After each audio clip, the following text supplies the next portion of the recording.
Hello everyone, welcome to master py government exams with MSR. నేను మీ MSR. ఈరోజు మనం Puducherry examining authority CGL, CHSL, CSL exams కోసం ఇచ్చిన ఒక ఆర్డర్ని చూద్దాము. Confirmation of availability of school and college examination centres గురించి అడిగారు. సో మే నుంచి జూలై 2026 లోపు స్కూల్స్, కాలేజెస్ అవైలబుల్గా ఉంటాయా ఎగ్జామ్ కండక్ట్ చేయడానికి, ఎగ్జామ్స్ కోసం అని చెప్పేసి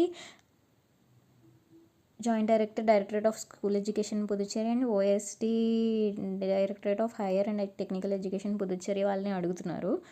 సో ఎగ్జామ్స్ అయితే ఈ మే టు జూలై 2026లో ఉంటాయి అని చెప్పేసి దీని అర్థము. అండ్ ఇంకా sub inspector of police department Puducherry conduct చేసే ఎగ్జామ్ కూడా మార్చ్ 8న ఇచ్చినది 22 ఫిబ్రవరికి రీషెడ్యూల్ చేస్తారు.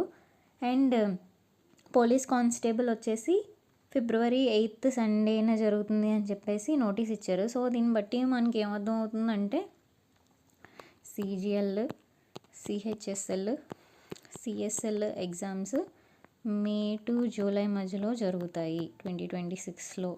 అండ్ మార్చ్లో జరిగే ఎగ్జామ్ ప్రీపోన్ చేసి ఫిబ్లోకి మార్చారు కాబట్టి ఫిబ్ ఎండింగ్ ఆర్ మార్చ్ మధ్యలో ఎలక్షన్ కోడ్ వచ్చేసే ఛాన్స్ ఉంది.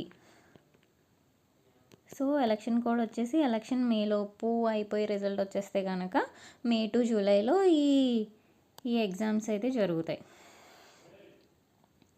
సో దీన్ని బట్టి ప్రిపరేషన్ స్ట్రాటజీ మార్చుకోవచ్చు. అండ్ ప్రిపరేషన్కి ఇంకొంచెం ఎక్కువ టైం దొరికింది కాబట్టి బాగా ప్రిపేర్ అవ్వండి. ఎస్ఐ అండ్ పోలీస్ కానిస్టేబుల్కి ప్రిపేర్ అవుతున్న వాళ్ళు ఈ ఎగ్జామ్ డేట్స్ని దగ్గర పెట్టి ఇంకొక ప్లాన్ కరెక్ట్గా చేసుకుని దాన్ని బట్టి ప్రిపేర్ అవ్వండి.